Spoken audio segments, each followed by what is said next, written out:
statistician. I think we're in and out here. All right, let's meet the athletes now, starting with, as always, the Metamora running red and the girls cross-country team.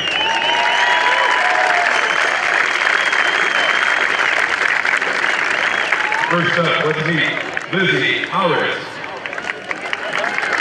Laura Hoffman, Katie Bauer, Cindy Depew, Matt Bennett,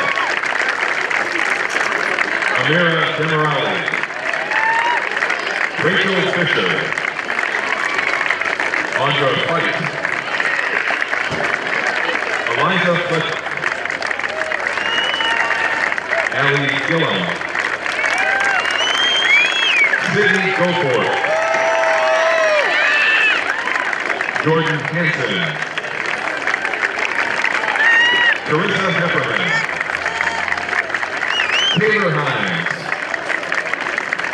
Alana Hinshaw, Tara Hodel, Katie Jordan, Morgan Joyner, Sarah Kimber, Allie Coe, Amanda O, Carissa Koval, Katie Malavendier, Katie Meyer, Olivia Ghost,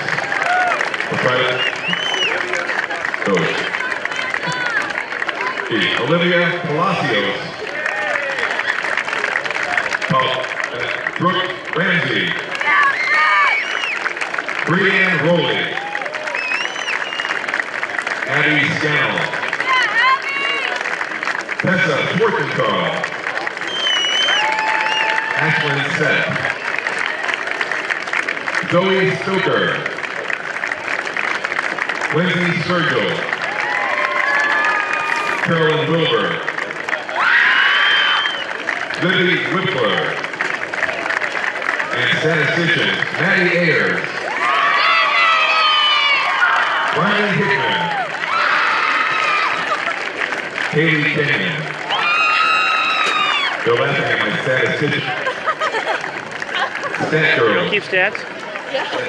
Anya Olson, Addie Pate, and Alyssa Thielen. Ladies and gentlemen, the girls cross-country team.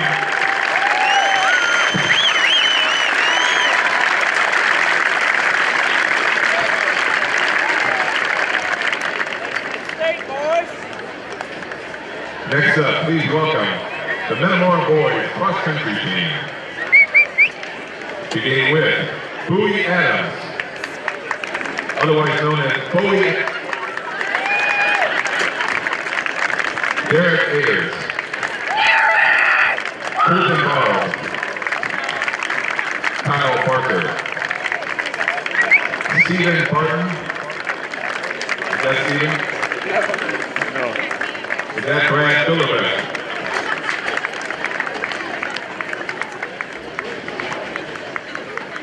Alex Blackburn, Nathan Bucci, Russell Bucci, Connor Cohen, Dr. Chase Eilers, Eric Fike, David Fitzgibbons, Andy Foster, Austin Gale, Kaylin Danson, Adam Gilbert Blob, Jacob Gray, Keegan Hartnett, Evan Johnson, Nathaniel Jones, Sam Capron, Will Capron, Aaron Plotnott, Kyle Lane, Zach Lane, Alex Lovin, Andrew Miller, Sam Moore,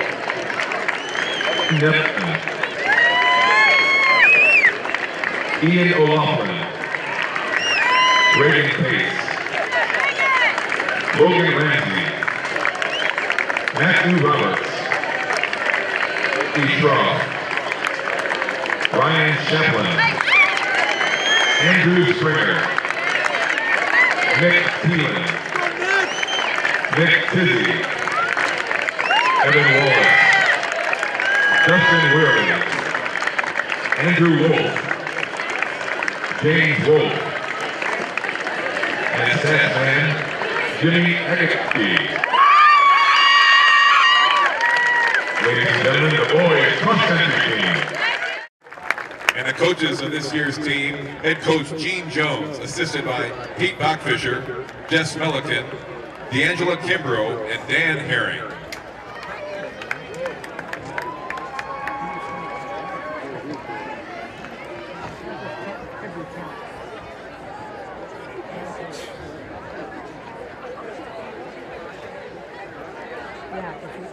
Next up, welcome the Metamora girls. The Metamora girls golf team. The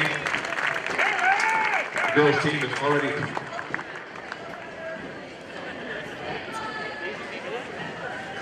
Girls golf team is already 3-0 on the year, ready to run the table.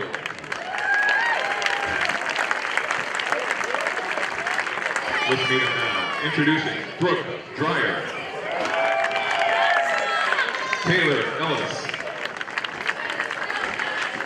Kate Geely, Haley Hassinger, Hannah Hyden, Kara Hyde, Jacqueline Mahan, Brooklyn McDonald, Maggie Schaefer, Grace Simpson, Carrie Trout, Allie Voss, Taylor Whitaker, Aubrey Youngquist, and coaches this year, head coach Chuck Danner, assisted by Tom Ambrose. The Metamora girls golf team.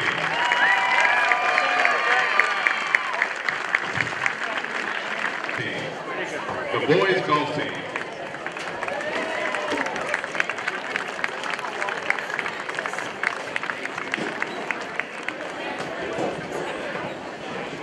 Introducing Carson Barr, Zach Green, Colton Taylor, Tyler Langston, Hunter Lucas, Scout Maxheimer, Liam McAllister, Jude Morris, Matt Morris, Jake Oderwald, Tyler Seymour, DJ Smock, and Brooks Kepka.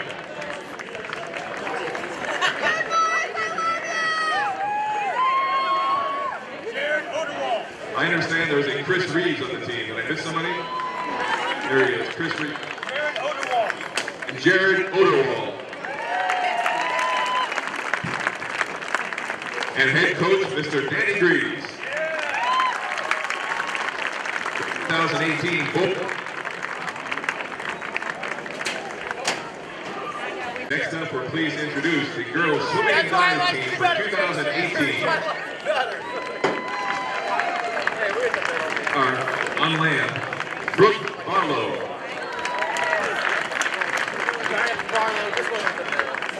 Molly Bauman, Helps me out. Kaya Breidenball, Lily Brock, Emily Brockhouse, Allison Bias, Maggie Dean, Ann Doyle. Valerie Jones.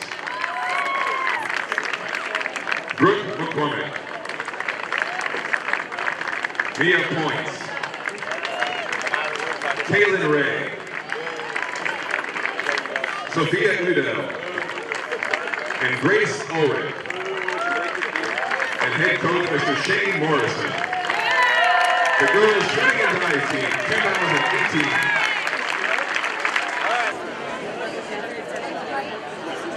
Next up, the boys soccer teams.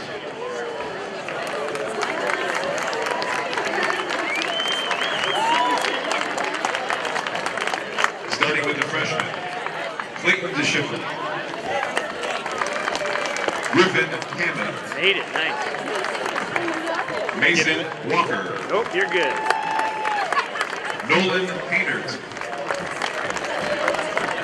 Jacob Crumwine. Levi Hernandez. Andrew Light. Jeremy Haynes. Nathan Haynes. Lucas Reardon. Simon Dean. Brendan Porch. And Carson Jones. This year's sophomores, Hunter Rodell, Logan Fitz, Will Wiegand, Ethan Smith, Jeff Bates, Harry Hawbaker, Brian Lell, Lucas Phillips, Alex Shire, Cameron Rasmussen, and Bryce Clark. And our juniors, Kate DeShelle, Justin Tackett, Tyus Smith, Cameron Trompeter, Joey Koenig, Riley Morgan, Keaton Porch, Justin Alderson, Daniel Dentelman, Danielson! Gary Singh, and Isaiah Peterson. And this year's seniors, please welcome Captain Josh Halter,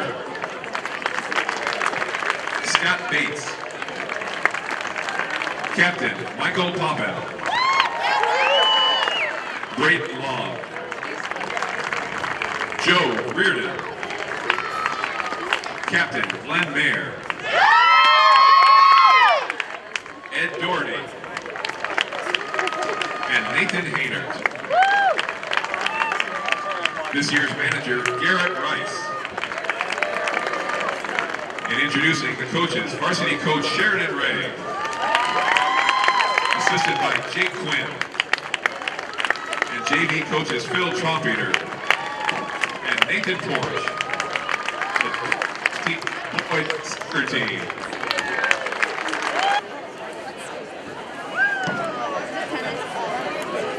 Now let's welcome the girls tennis team.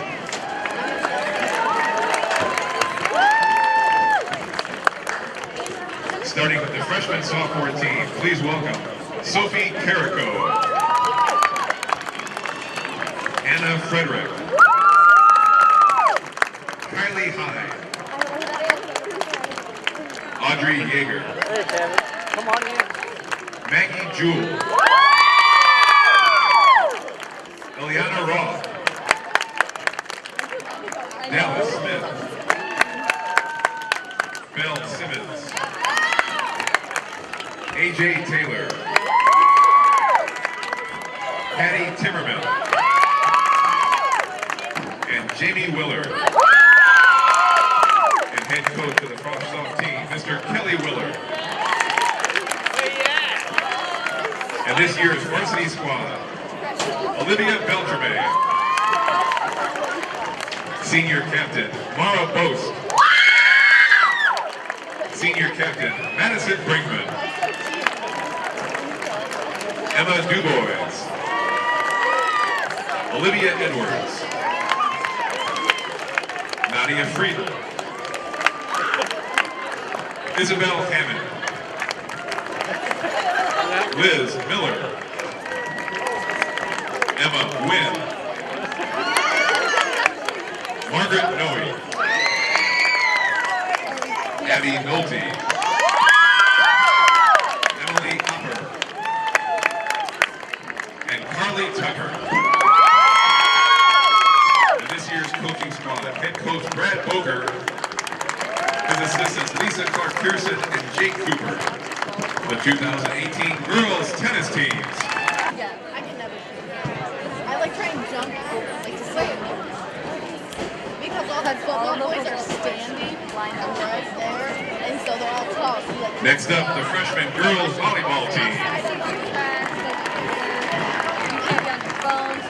And here they are. First up, be Sophie Adams, Riley Ernest, Emily Cronkite, Peyton Forney, Winter Hopper, Becca Ice, Kayla Pasha, Elena Redgate, Alyssa Russell, Hannah Teller, Emma Webster, and Caitlin Wood, and head coach Deb Barnes.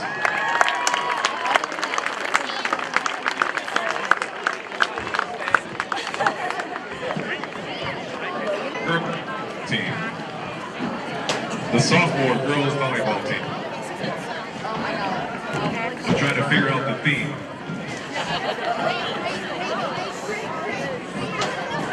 Equal up.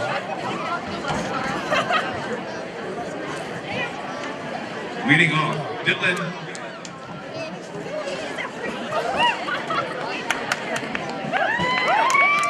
Dylan Camp.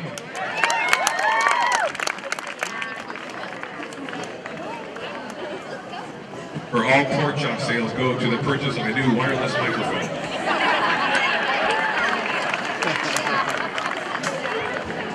Olivia Cochran, Sam Dodwell,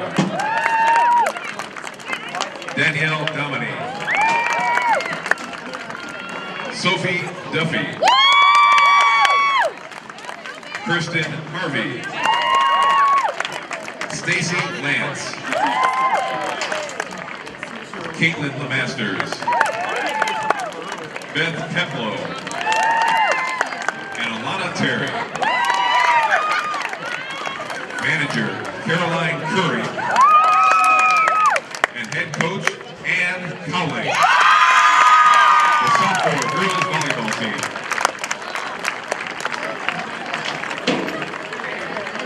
I'm sure freshman, sophomore, then it's yeah. That's how they. Taking care of business. No, like when they. The girls basketball team. Girls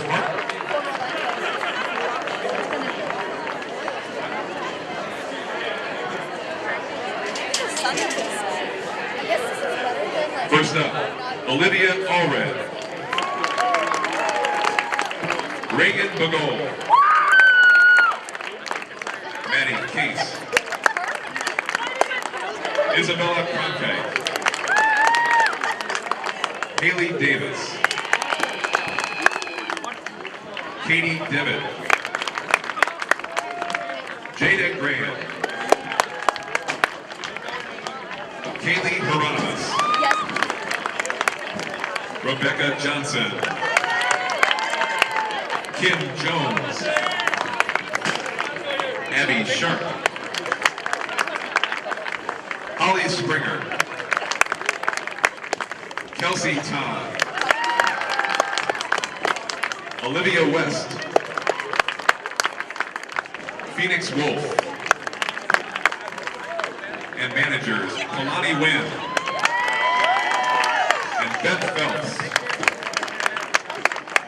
and head coach Tara Ballard.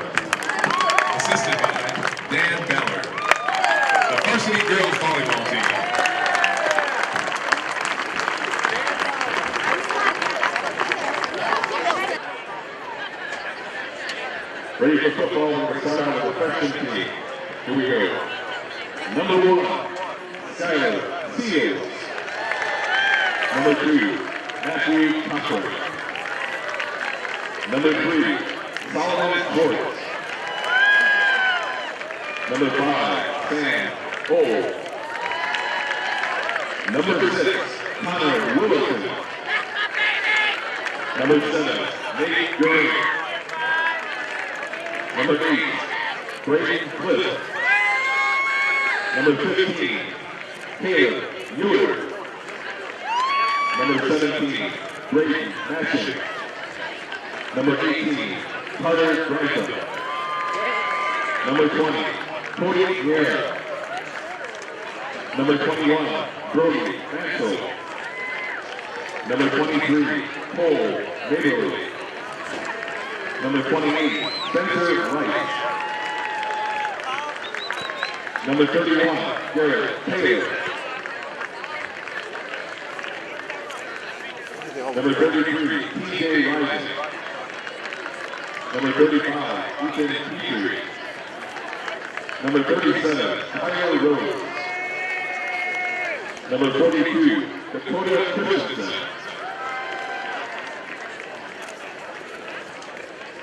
Number 43, Dylan Messicar. Number 44, Joe Carter. Number 47, Ryan Canard.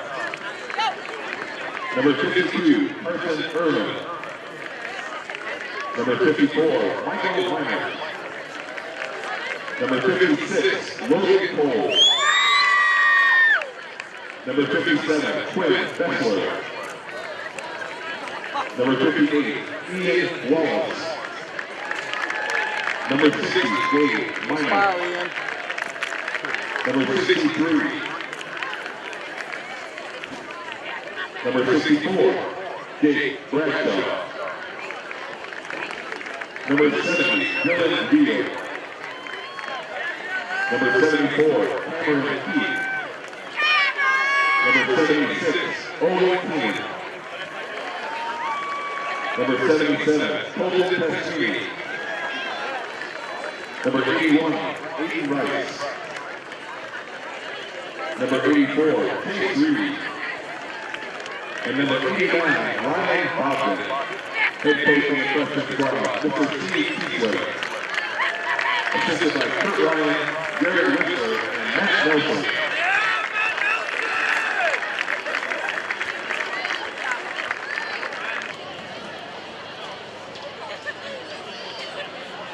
Next up, let's meet the varsity team. Leading off, number 1, John Gann. Number 2, Jack Moore. Number 3, John Nelson. Number 4, Blake Reaper. Number 5, Drew Ganner. Number 6, Zach Beaver. Number 7, Evan Jones. Number 8, Peyton McDonald. Number 9, Drew Victory. Number 10, Eric Gilmore. Number 11, Ben Bachman. Number 12, Connor Lopez. Number 13, Ashton Rowe. Number 14, Vinny Cortez. Number 16, Kyle Butler.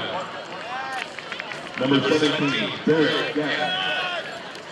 Number 18, Thomas Hall.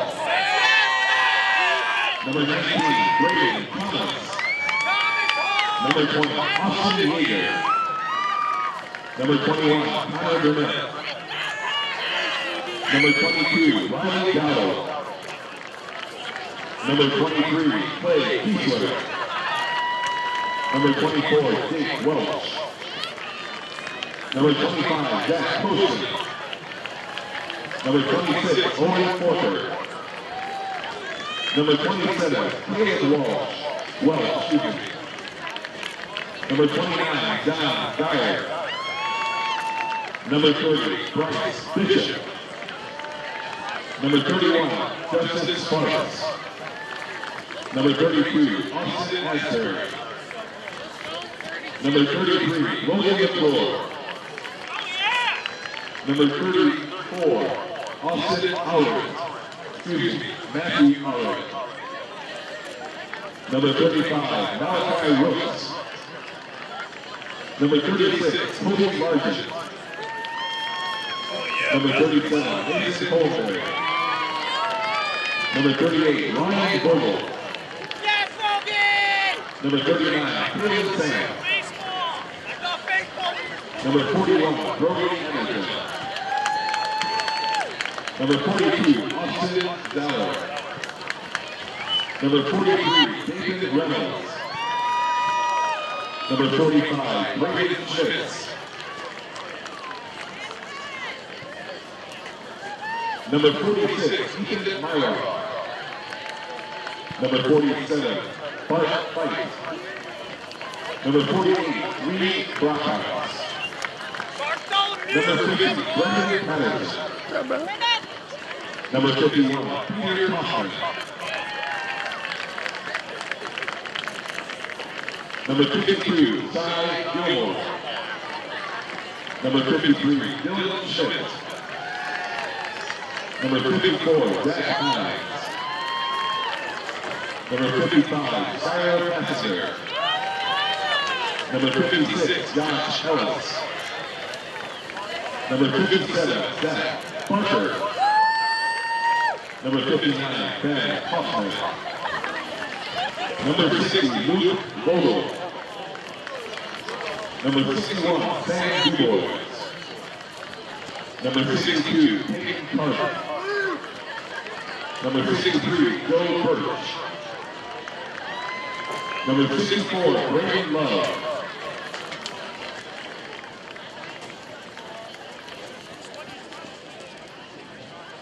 Number 65, Tyler Breeze.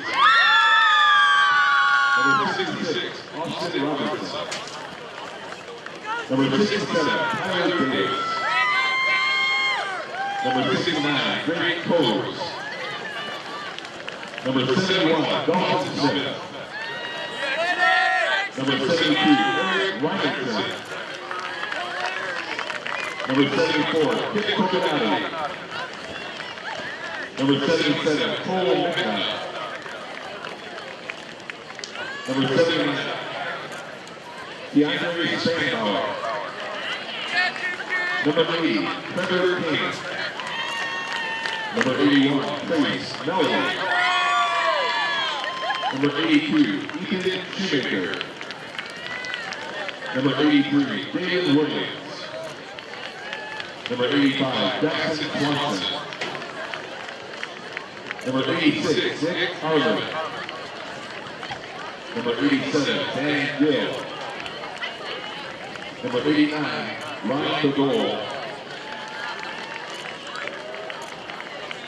And number 95, Hunter Cassidy.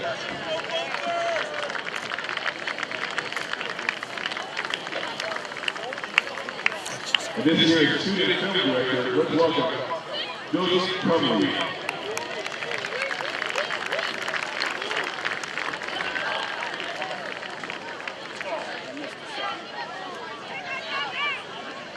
Assistant coaches, Greg Redbird, Nick Delancey, Jim Castle, Ryan Otto, Cody Canega, Jackson Ryan, Caleb Kruger, what's the familiar name? Jeff Herring, Sam Albert, and head coach, Mr. Pat Ryan.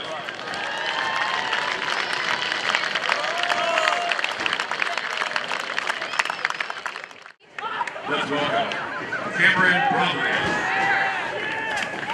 Shelby Frumright, Taylor Gardner, Grace Hunt, Brielle Lombardi, Cameron Manwaring, Kendall Manwaring, Haley Pompasano, Angelina Penny, Haley Smallerchuck, and Madison Trier. And this year's peer coaches, Erica Smith and Kayla Bernius.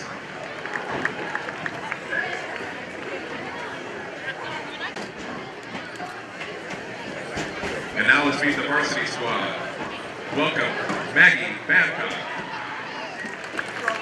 Ashley Cloud, Mackenzie Forker, Skylar Gary,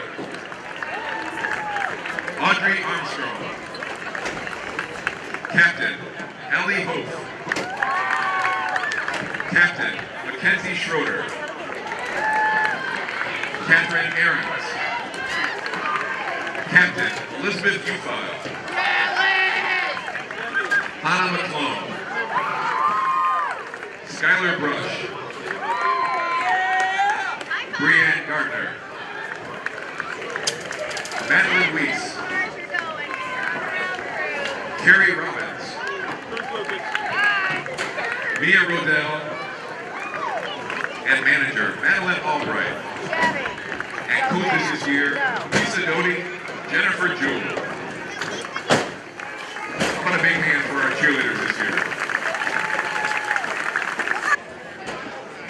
Here we go, ladies. Well, that was not an introduction.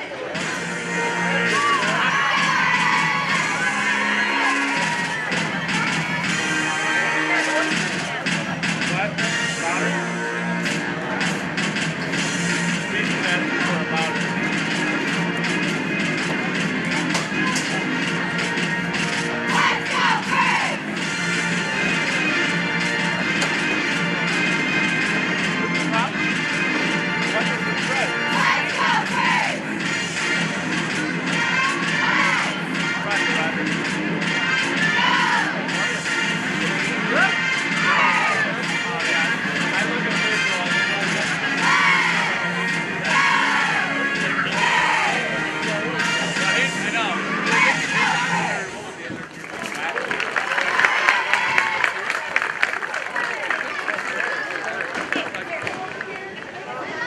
All right, fans, time to get into practice. It's time for the school song. On your feet if you're able. Give them some help. Here we go.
Scrimmage here tonight.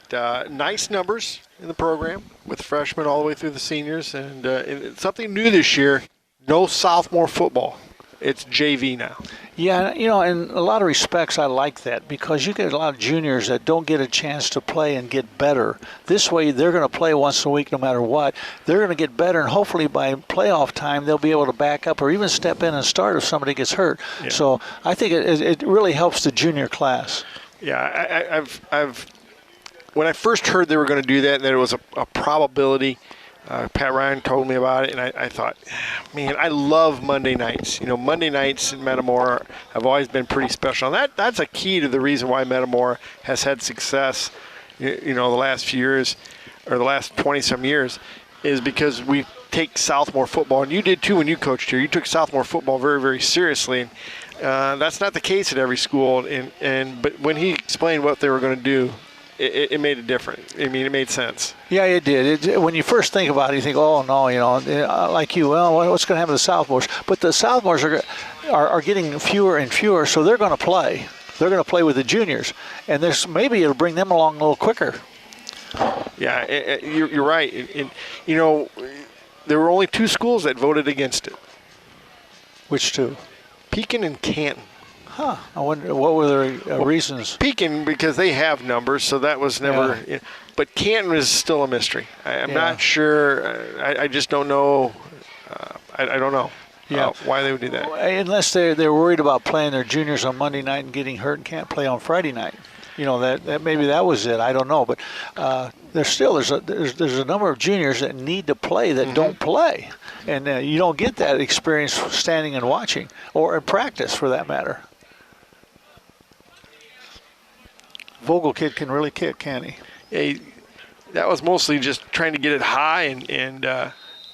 Yeah, ideally you want to get the ball high and inside the 20 and tackle the person, because if it goes in the end zone, it comes out to what, the 35 or 40? It comes out to the 20 on the 25. 25 if you hit it into the end zone. Ideally, the perfect kick is what, a super high kick that comes down at the 1? Inside the 5. Yeah, that's ideal. And you got great coverage. And that's the coverage team is becoming more and more important because you're getting better and better kickers. And a lot of it's due to the soccer programs around. You know, fortunately, Carbondale's a great soccer town. I had soccer kickers that come out and play all year. One kid kicked 56 extra points in a row. So, you know, you're getting better and better kickers all the time.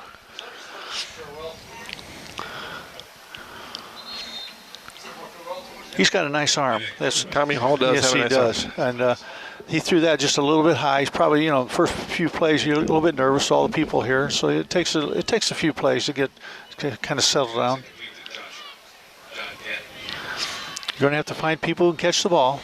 Yeah, and the coaches say this is one of the best receiving cores in memory. Yeah, So yeah, that's good. Now the next big thing is you've got to protect him. If you can protect him and give him time to throw, then you're in good shape. You know, people watching the scrimmage here, if you watch the offensive linemen, they'll tell you what the play is going to be and where it's going. If they back up a little bit, it's a pass. If that time when there was a fold under from tackle and guard, the guard went out, tackle came under, anytime there's movement like that, it's a run.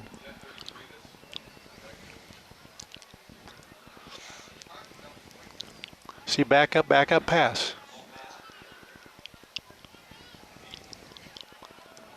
pretty good defensive play there. Yeah, everybody was covered.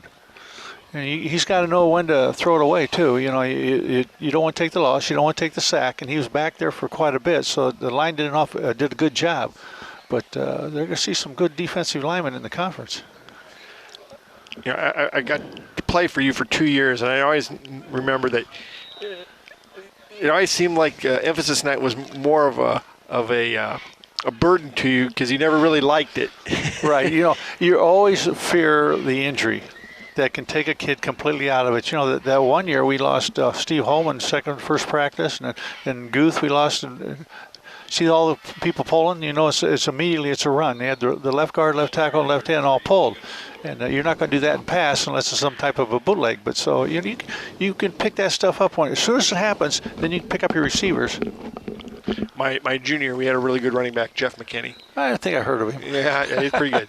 And I think he had one carry, and he sat back with you guys, and I can still remember when we got to scrimmage, and you could still hear him back there making fun of people, joking around, standing back by you guys. Yeah, and he was not going to carry the ball more than a half dozen times anyway because you didn't want him hurt. No, he was a pretty solid football player. I think if I had to pick out 5 of the best players I ever had, he'd be one of them.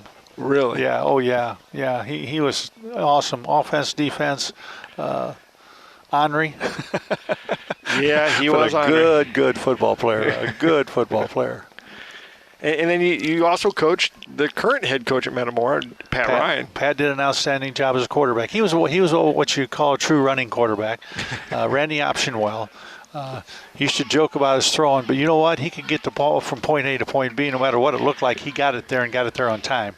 Now, he always said he got it there, but there had to be a relay. Yeah, he says that, but he did a nice job throwing the ball, and he did a nice job running the offense too. And, yeah, he did. And he was kind of fun to watch just because he was left-handed, and there weren't a lot of left-handed quarterbacks back then. And, it I told you earlier, one time or several times he'd be down on the goal line and just saying, Coach, we can do this, we can do this. I said, okay, go ahead and do it. And the stat girl said, who's trying to keep track of the plays? So what plays is he running? I said, I don't have any idea. He's got one he wants to run, and he always had good ideas because he saw the game well. He really did. Maybe that's, you knew he was going to be a good coach. He followed us down to SEMO and was coach down there with us and helped us out quite a bit.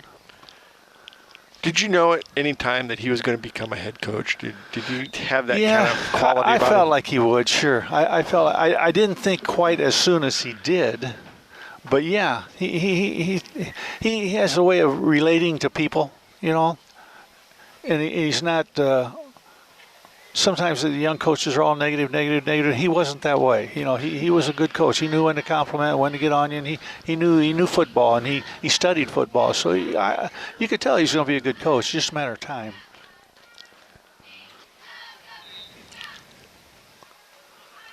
Had him for 2 years, his junior and senior year. Right. And that ideally in high school, you want your quarterbacks 2 years apart. That way they play 2 years, and then the next one steps in and plays 2 years. And then that's ideal for me anyway. In my because that second year they really know the offense. They really know how to read the defense and what we want done, and they get it done. But unfortunately here, I've had some great quarterbacks. Scott Bartell was an awfully good quarterback. Jimmy came up to me in the summer before the senior year and won that state championship team. He said, I got to talk to you after basketball. Well, he's going to quit. I know he is. And he came up and he says, Coach, I want to be the quarterback. And I said, well, you're going to have to come out here every night that you don't have after basketball, and you and I are going to work. And he did. And he became a great quarterback. Plus, he played free safety the whole ball game. You don't see that too often anymore. No, I always try to make sure that at least my backup quarterback starts on defense because I want him involved in the game. But many times I've had the quarterback play defense. At Heron, our quarterback played free safety junior and sophomore, junior, senior year for the varsity, and then played quarterback his junior and senior year. Ooh, nice pass, nice catch.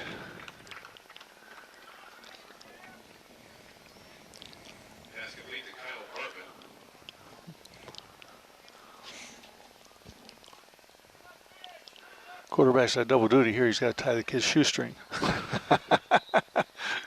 You got to do everything as quarterback. Yeah, we do. That wasn't the quarterback.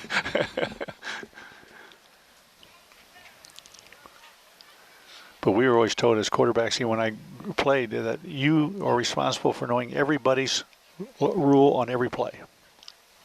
If there's a question, they can ask you. Now, there's Veer right there. What happened is the defensive end stepped upfield. The quarterback read that he did not tackle the fullback, and he gave the fullback the ball. Trap block up front. No, not on Veer. Veer, they just block down and leave the end on an island. By himself. And they run that ball inside that end. If he doesn't come down, they just give him the ball. If he comes down, the quarterback pulls and goes outside. Now, belly, they trap block it. It's usually on the strong side, on the tight end side, but they're not running on the tight end now. Here's a bunch formation, 3 wide receivers together.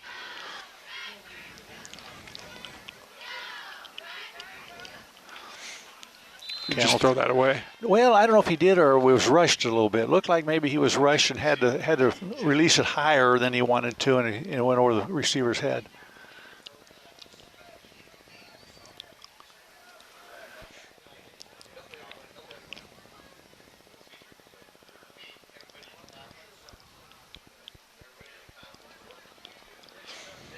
Looks like we're going to see a lot of wide sets in there. Here's trips to the left and split end to the right.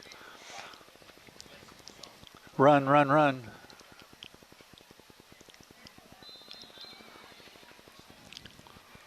It's McClure on the carry.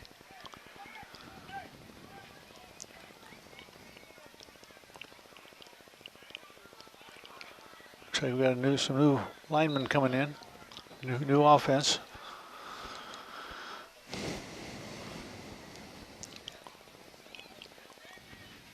Are we punting? Yeah, I guess we're punting. I'm not sure what we're doing. On these you kind of play it by ear. Looks like the red team's going to punt, and it's a good chance to work on your punt game.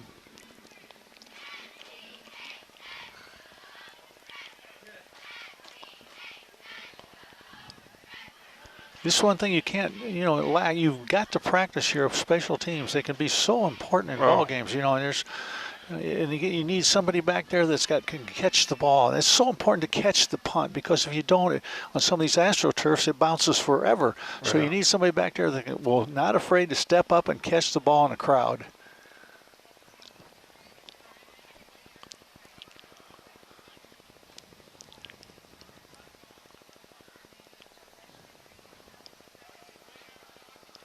Is it Vogel the kicker? I don't know. He's also the punter and the place kicker, and he'll do have the honors of kicking off too. And he'll carry the ball once in a while too, right? Yeah, he's a receiver. Okay. One of the starting defensive backs. I think. No, actually, he's a starting one of the safeties. Don't let that ball bounce. Look, see, there's 8 to 10 yards they lost by letting that ball bounce. He gets up and catches the ball. We're at the 30-yard line. In 07, we had Lance Fondle. Lance Fondle was not the fastest guy on the team, but he could catch everything. Yeah. And so often he would just come up and catch the ball, and no return. But how valuable was that? Yeah. In 75, we had Tommy Miller. Tommy could catch anything, and Tommy would, if it was a really short one, he'd get up there and he'd kind of watch it. And if he got a high bounce, he'd take it and go. If it wasn't a high bounce, he'd get away from it. So he was really sharp that way, and he was an outstanding football player as far as the knowledge of the game.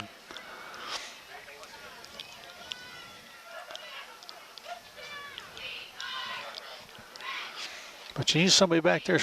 You can lose the ball game back there dropping a punt. We played Geneseo when I was at Carbondale in the semifinals, and we had 8 turnovers. And you just can't beat a good team. And one, we dropped the punter dropped the ball. One, the return guy dropped the ball. And you just can't do those things and be successful. You have to work on those little things and find people who can do those little things. That's the thing. Mm-hmm.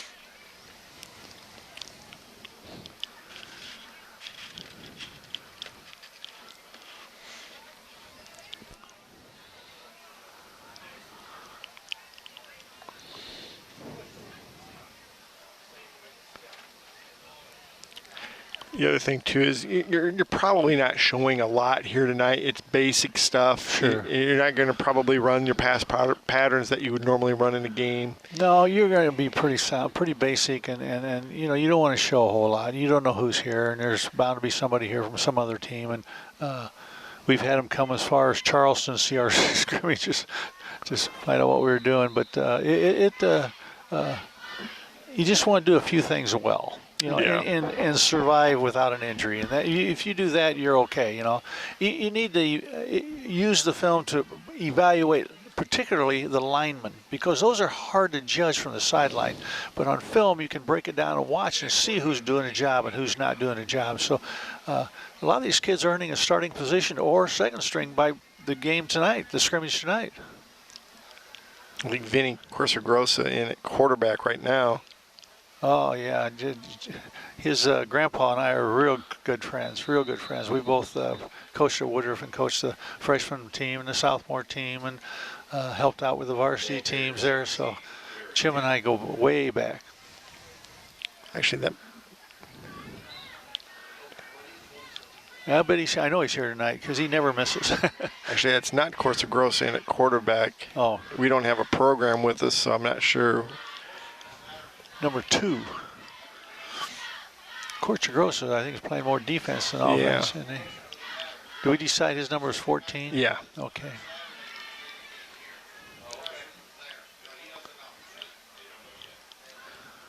Well, the kids came off the ball nice. That was Severe read it. The end got upfield, so the end came down, so he kept it. There was a big hole there, whatever, and he kept it, and he saw that. But the offensive line came off the ball real well. August 31st, freshman at 5, varsity at 7:30 against Rock Island. First home game, August 31st. And don't forget to bring your family tomorrow night to Corey's in Germantown, 5 to 9 p.m. for the Redbird football kickoff.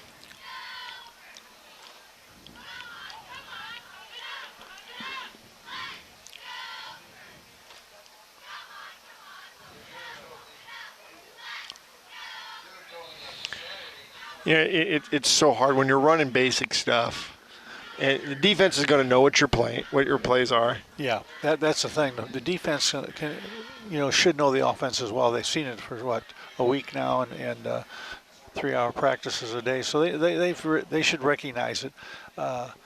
But that should be a good challenge for your offensive linemen too. Yeah. They need to block no matter what they see, no matter what the defense does. So you find out the good ones. You really do. And you'd rather find them out now than the first game.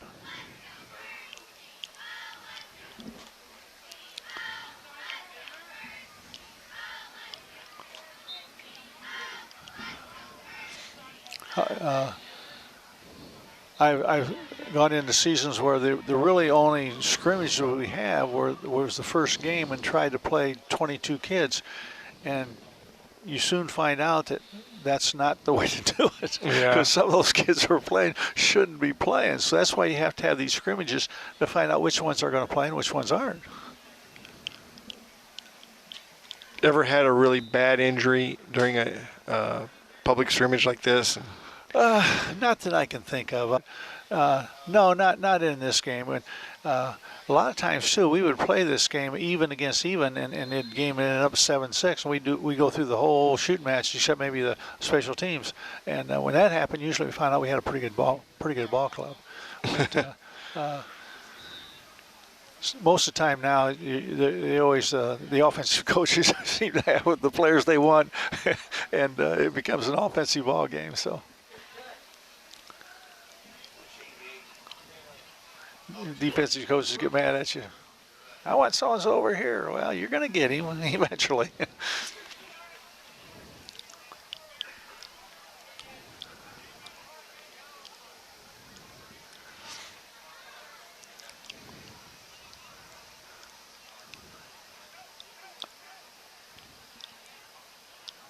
It's kind of a sweep play, underneath handoff, not a backside handoff, and they pull the guards and get out and run. And they string that, probably your zone blocking you're talking about. They're stringing that all the way out, and the back cuts up the first open hole he sees.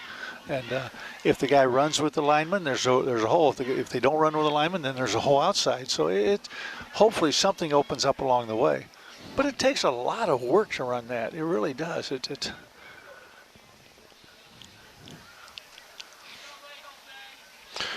Of all the years you've coached, who's the best team you ever played against? Wow. Oh, man. Well, it's pretty hard to go against that Geneseo team that thumped us in the championship. Was it 33-0? Yeah, something like that, 77? Yeah, our scout came back and said, they're not as good as they were last year.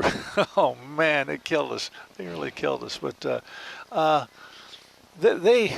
they executed about as well as any team that we've played against. I mean, they were solid. They ran that same offense from the 7th grade or even less lower than that all the way through, and same kids in the same position. And Coach Reed did a nice job with those kids. So that was an awfully good team. Edwardsville has some good teams with Daugherty, who's the coach of Galesburg right now. His son was the quarterback, and now his son might be the quarterback coach for San Francisco 49ers. Anyway, he was an outstanding quarterback, much like Metamora's quarterback, big, tall kid that could throw the ball.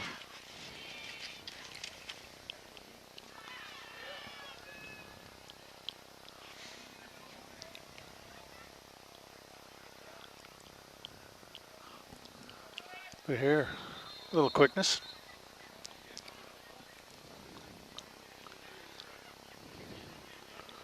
That Vogel with the return? Yeah. He's pretty quick, 30-something.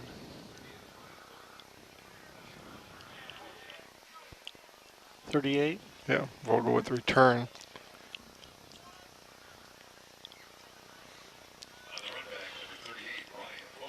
Yeah. Showed some quickness. Yeah. He got up in the hole.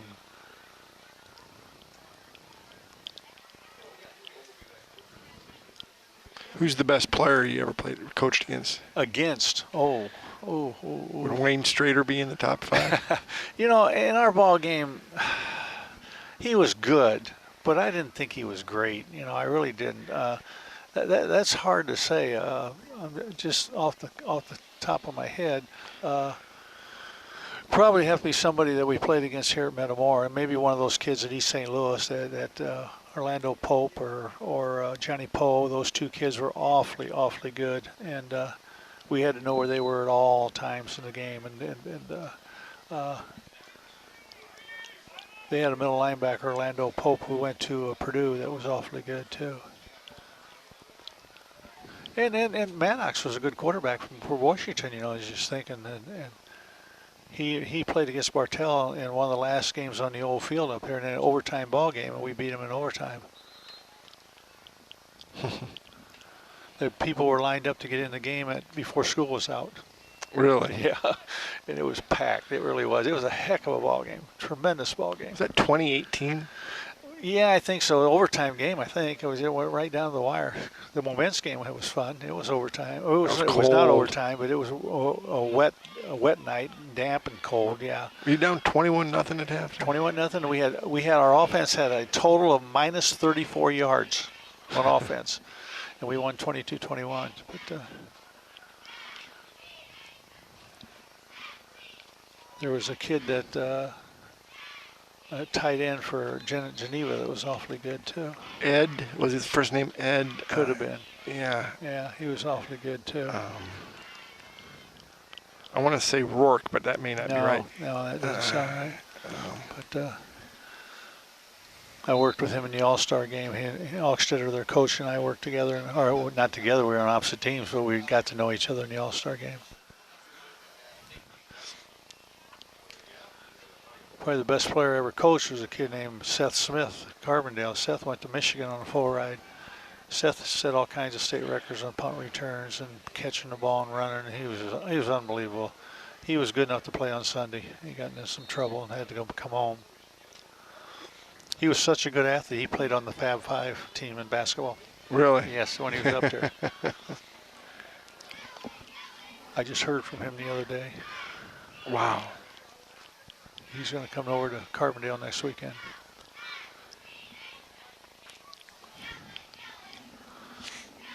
Larry Summers wasn't bad. Yeah. You could probably build around him. Yeah, Larry Summers, a true fullback. He was probably the best true fullback. Although I had a kid down in Carbondale that was 6'5", 230 pounds fullback. And I'm going to tell you, he was a load. He was a load. He was good. Oh, he picked that up nice. You see those pulling people come, one kick out, one turn up, and he followed the one that turned up. And 37, Mason Holmberg on the carry.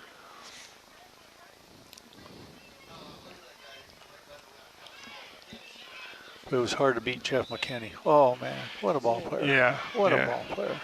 And another kid that was a good football player on that team, too, Jeff Selberg. Jeff was hurt a lot. That's his only drawback, but he was an outstanding running back.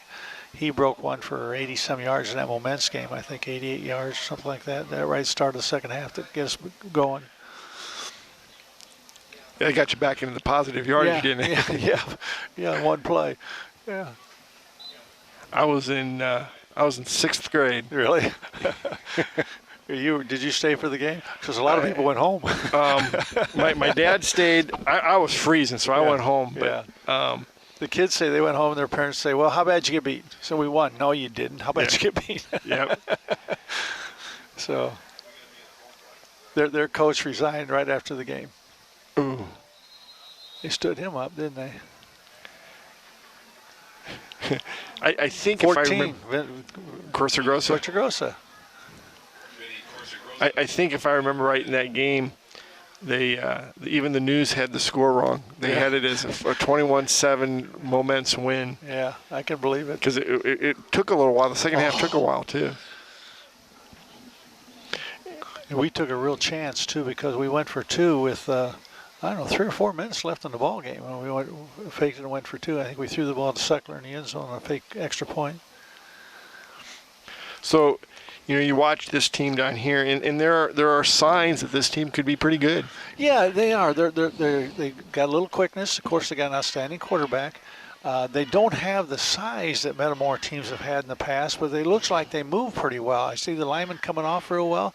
You can tell they worked on pass blocking because they set up nice and they make a good punch, and they have to do that. I mean, let's face it, they're going to have to do. They're going to have to be able to pick up stunts too, because if I'm playing against the quarterback, I'm going to bring people. I want to bring people off the edge, and I want he's going to have to throw it in a hurry. I think the quarterback that's in there now, I think, is Zach Beanblossom. He's also a senior. Okay. The defense they talk about, they're also not real big, but very yeah. quick to the ball and very, very good tacklers. Yeah, and I think they've kind of designed the defense to fit their personnel, so it should all go well. They may be flying a little bit under the radar with some of the other teams. Yeah, I think they are. As I look at the other teams, I see Washington, of course, that's probably the team to beat, and Morton's going to be better. Canton, or not Canton, but Dunlap will be okay because those kids won last year. And you know how important that is that you're a junior or sophomore and you get all the way to state finals, whatever. That builds it up. That makes you better. Those teams 75, 76, and 77, they weren't that outstanding, but they had been through that state championship and they were believers. Well, the thing that helps them is they get 3, 4, 5 more weeks of practice. Yeah, that too. But you start believing, hey, we can beat anybody in the state of Illinois. The thing that Dunlap's going to have to overcome, though, is they lose 38 seniors. Really? Yeah. I didn't realize that. And they only returned 4 starters from last year's team. I know that running back and Benny Hoff. Mangieri, they were outstanding. And they've got the good wide receiver, tight end, defensive end kid. Josiah Meehan. Yeah. So. Yeah, he's a big player, and we'll see. It'll be interesting to see how he does when he becomes the man. Yeah, when they have to depend on him. Sometimes when they depend on somebody else, it's easier for you to play. Right. And they had a lot of weapons last year. So, we had Benny Hoff, who I thought was one of the best running backs I've seen, best offensive players I've seen. He was the best player in the conference last year, I thought. Yeah. I really did, both offensively and defensively. I mean, he was outstanding. Reminded me a lot of Adam Duvendek from Metamora. Yeah. Or McKinney, that type of kid. I think you're right. I think those teams are going to be those are. But I think Metamora is going to be able to contend with those guys because I do too, right in there. And you don't know about Pekin. They could be good, they could be average, but there's so many kids that you would think that they'd be better than they have been. And they seem to make the playoffs every year. They don't do much, but they seem to make the playoffs every year. Canton's lost some people. They lost that quarterback. Baseball player is awfully good. Canton I know who you're talking about. Yeah, he was a good athlete, so they lost him. And it's hard for a team like Canton, who hasn't been up there, to continue year after year after year. To reload, it's hard. Yeah. Smallest school in the conference.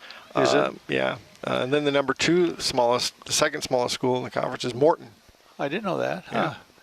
And you wonder what's wrong with Limestone. They can't get enough people to have a game, have a field a team. That's a sad deal. And there have been years when they've been pretty good. But I think it's going to be really important for Metamora to get off to a good start. They talk about that in their interviews that last year they got off to a bad start and they finished really strong, and I think that hopefully will carry over to this year, and maybe that'll propel Metamora. Sure. Because the first game against Champaign Central is I think you have to go out and prepare yourself and don't worry about your opponent. Yeah, that's a tough game to play because you don't know anything about them. You don't know how good they are. You don't know who came out, who didn't come out. You don't know, what they can do well or anything. You just got to come out and play your good offense and your good defense and execute your game plan to against anything they do. So they did get a transfer running back from Decatur, I believe. Oh, really? Keontre Boyd. Coriante. Boyd is his name. Don't know how good he is, but they did get a transfer. They were 2-7 last year. Okay. So it'll be interesting to see. And again, you're right. You just don't know who they're going to have, and it's just Metamora has to go out there and execute. And you don't know who is going to play for you. Right. You know, a lot of these kids, they turn the lights on Friday night. They get, whoa, wait a minute now. Should I be here? Or should I be somewhere else? You know, but and then others, you haven't done anything. You turn the lights on, and they play all out. Man, we had some players like that. You think, he's not that. But turn the lights on Friday night, man, they're there. Yeah. Here's a funny story. I coached a defensive end linebacker from DeKalb in the All-Star game, and he loafed all week. And I thought, that he's going to Michigan. I said, that kid's not going to make it. His dad was a baseball coach up at Northern, and turned those lights on. And he went nuts. He started 4 years at Michigan and 10 years for the Rams. Here I am coaching. He's not going to make it. He doesn't work hard enough. Oh, missed that one, huh? Ryan Vogel attempting some field goals. Again, practicing some of those extra point or those special teams. 42 yards. 41, 41 yards.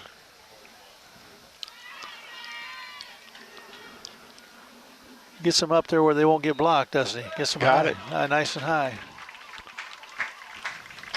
41-yard field goal for Ryan Vogel. That's a kind of a lost art. You don't hear much about place kickers, but man, they can win or lose games for you. We won a state championship because of that. I played golf with Greg Hill the other day, and Greg was our kicker on that state championship team, and his field goal was 1 for 1. 1 for 1. He kicked the only one against Bishop McNamara up there, and that was the only time that year we were ever behind.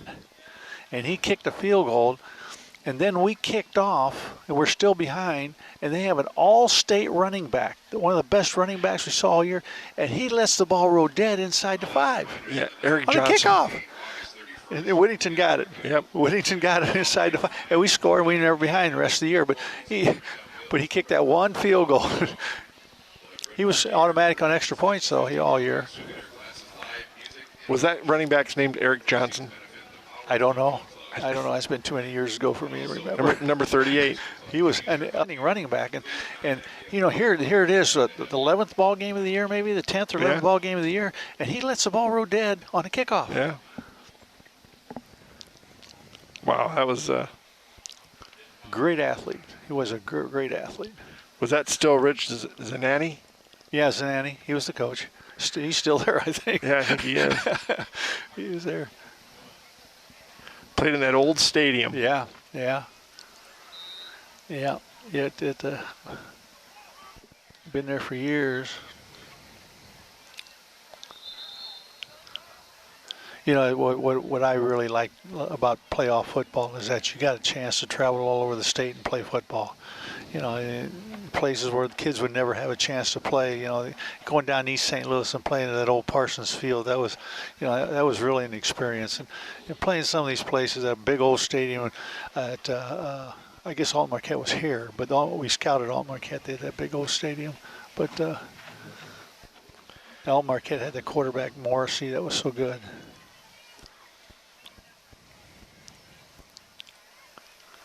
Funny story about Morrissey. I had him in the All-Star game, and we had 5 quarterbacks.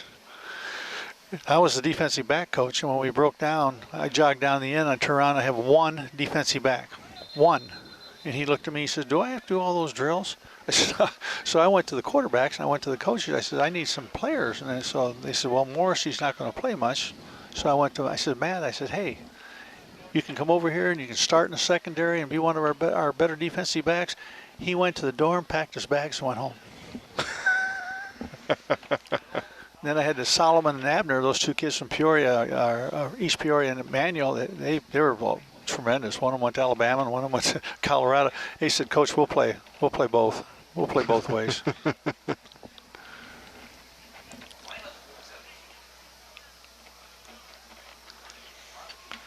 It's going to be very interesting next Friday night down in Champaign. Yeah, and I'm not going to be there.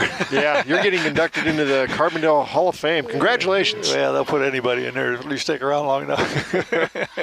No, you had some good records down there. Oh, we had fun down there. We really did. Again, they had never won a playoff game. Yeah. And we won one, and then eventually we got all the way to the state semifinals. I was fortunate enough to coach 3 different high schools to state semifinals. Metamora, Carbondale, and Heron. Yeah, Heron. We got. Can you imagine going 7 hours to play Montini? Boy, that's not. That was not fair. No. That was not fair. But we played him. We gave him the best ball game of the year, and he said all along, he said the toughest game they had all year was Heron. Wow. He's a good guy, that Montini coach. I think he finally got out. Was that Chris Andriani? Yeah, he was nice. He's a good guy. He really is. I was talking to him at the All-Star game. We both coached against each other. I said, you guys can recruit. And he said, well, we don't do much recruiting. I said, hold it. Wait a minute. I said, there's 120 schools within a 50-mile radius of your school. At least 100 of those probably aren't successful. Where do those kids want to go to school and play football? He said, yeah, you're right. He said, yeah, we had a big middle linebacker from Indiana, a Lutheran kid. Wasn't even Catholic. But it was legal for them. If I was in a parochial school like Notre Dame, I'd recruit. Why not? I mean, there's nothing that says you can't.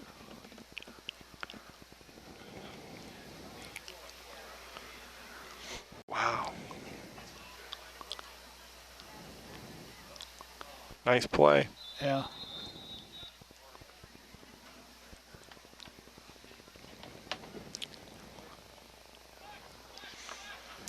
Their execution looks good, and sometimes you can look at and stand there behind the offense and tell whether the kids are really executing or not, because everything should be bang, bang, bang, and a hole opens, there's a back. And it looks like they're hitting the hole about the time it opens, and that's good execution. I think this might be one of the faster teams we've had in a while. Really? Yeah. Huh.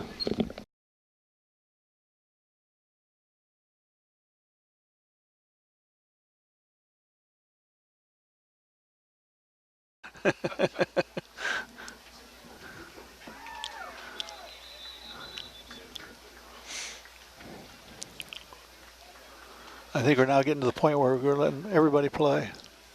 That's good. Give them all a chance. You find one that you didn't count on.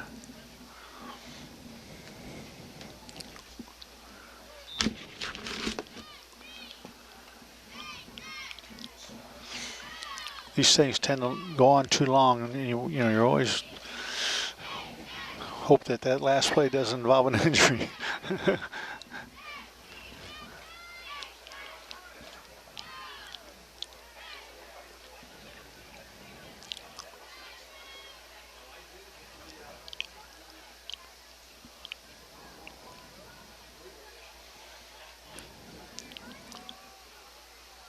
Well, he played that well and intercepted the ball. Stayed on his shoulder and didn't push off or anything, and made a nice play.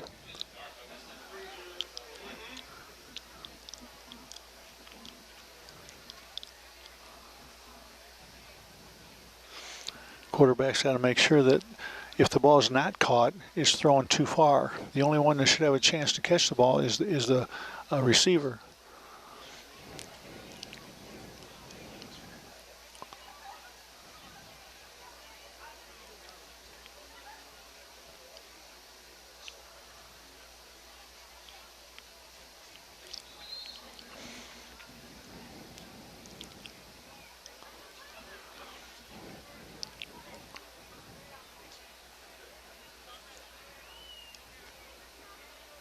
But Coach Ryan's getting kind of antsy down there. He just assumed this ended right now.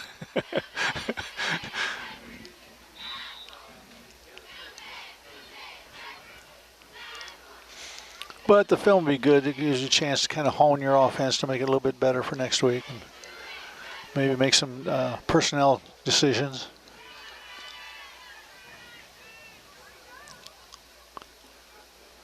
Early in the year, it's important to get as many kids on the field as possible, because you know it's going to be hot, and it's going to take a lot out of them. If they play both ways, it's work, and so you try to get as many kids on the field as you can.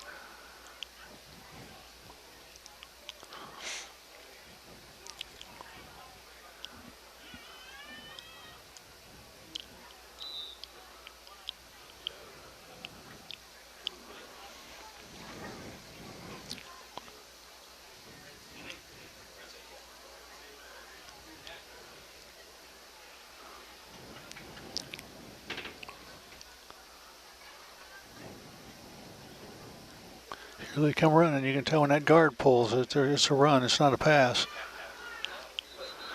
That's the old belly play, down, down, and kick out with a pulling guard. Let that fullback help inside that kick out block. That play's been run here for 30 years, 40 years, the belly play.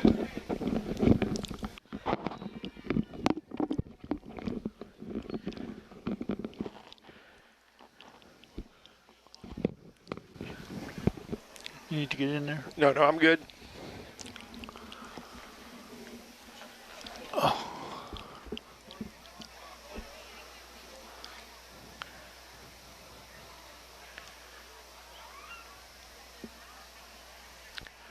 Metamora this year will probably have, the two running backs that will carry the lion's share of the ball carrying will be Logan McClure and Austin Yeager. Okay. How much experience did they have last year? Not a lot. Okay. Not a lot. They've moved Yeager. He was a defensive back, linebacker type. Didn't get a lot of reps on offense, and they're moving him in. He's about 185 pounds.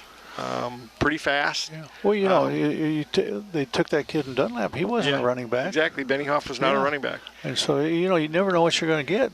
Sometimes there's somebody awfully good ahead of them. They don't really get the chance. Right, and then once they get the chance, they run wild. And so they've really liked the way those two have complemented each other.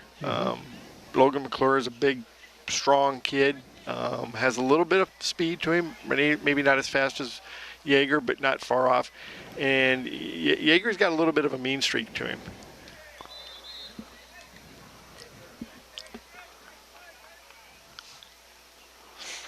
Some of these kids are going to have to play both ways, too. Yeah, they're going to have to play both. Some of them will have to go both ways. But you know what? That's been done before. And oh, yeah. You know how many kids we played when it counted, and the year we won the state, when the game was on the line, we played 13 kids. Yeah. 13. Holman went in, Selberg went in, and somebody else went in. And Summers, we'd take him out and rest him, and they start moving the ball, and he'd have to go right back in. So, your kids got to suck it up and play sometimes. And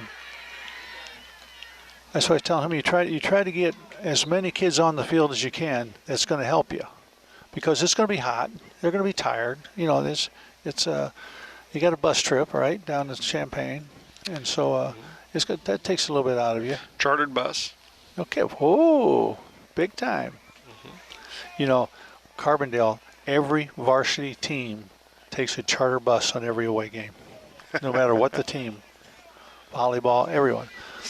When we were here, we couldn't take a charter bus to East St. Louis. We had to take a big old Yeller. Did some lights go out? It looked like it, didn't it? Lights go out?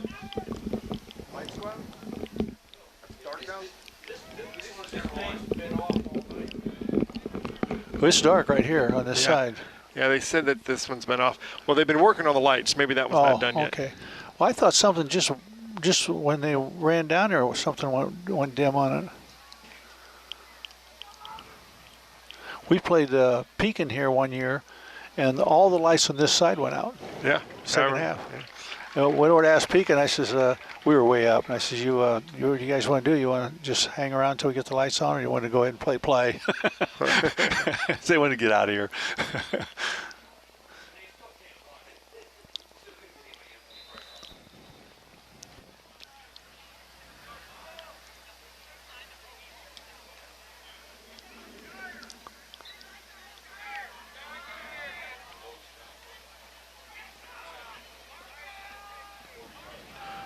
Well, Coach, we're getting down to the end here, and maybe we'll just call it quits here. We're getting down to the final little bit, and I look for a pretty exciting season. I'm looking forward to it. I really am. And I appreciate you helping us out this year. It's going to be a lot of fun. I think we'll get a lot of wins. I think so. And I think, it's going to be a fun ball club to watch. They can do a lot of different things. It's not going to be 3 yards in a cloud of dust. They're going to be able to throw the ball. They're going to run some counters and stuff like that. So, I think it'll be fun to watch. Pretty balanced. Yeah, good luck next week down in Carbondale when you get inducted. We'll manage. But you have to keep me informed of what's going on at the ball game. Text me. We'll give you some texts. It'll probably be after the game, but we'll give you some texts. Maybe Olson can text me while something's going on if something happens. So Yeah, I'm looking forward to it. And I went down there last year, and every year Carbondale plays Murphy the first game of the year, Murfreesboro. And last year was the 100th game. Wow. And they had all the as many former coaches as they could get, and we went down. It was fun. I had to see a lot of people then. So, but then I had no responsibility, so I could do anything. But if I'd have known this was coming up, I made other arrangements for the Hall of Fame deal because I like to do this. This is fun for me. And rightfully so. Well, Coach, we'll call it quits for this evening, but thank you very much for coming up tonight, and we'll see you in 2 weeks, the home opener. You're welcome. Thank you.